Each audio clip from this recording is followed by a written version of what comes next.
大家好，我是小雷。苏州有一道名菜叫黄金三宝，你多吃过？分吃过伐？今朝到你多去尝一尝。儿子为了吃哪嘞？等你吃好，你就出发。现在你吃一顿可以困3个半钟头，自家你就可以出去定心吃顿中饭。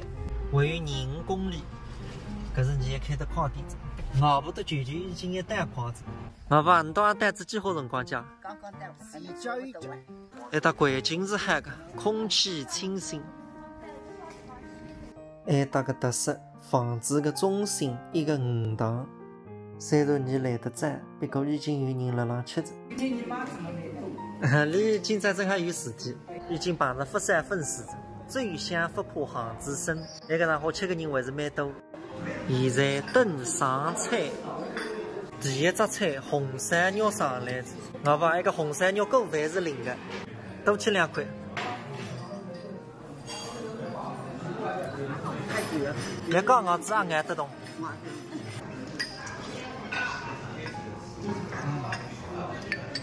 朋友们，这个红烧肉是我干点年餸来吃那个最好吃。3年的老火腿，本地草鸡，梅卤慢炖2小时，不添加任何的鸡精和味精，零添加。那个馒头里向是花仁肉娘，零个。还搭个特色菜，你还晓得一个白个烧的？你哪晓得个？鸭生个荷花，剁了个嫩，地三鲜，不是鸡腿米，鱼。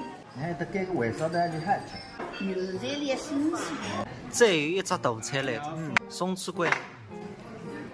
这是肉。哦，做的菜了。那搭个菜不错，事业帮你多洗肉的了。那个松鼠龟。底料也来一块。你带去，你带里去啊？还是菜个？对，那个做的。哎，做得好。吃不脱个菜大白，不能浪费。哎，必定啊！我今朝这个是黄金3宝嘛，烧烤3宝酱。哎呀，已经辣拿肚皮里走啊！啊，肚皮里猫娘晓得，我晓得个，你晓得，哪3宝？就是搿只鸡，搿点鱼，还有搿碗红烧肉。哦，原来是此。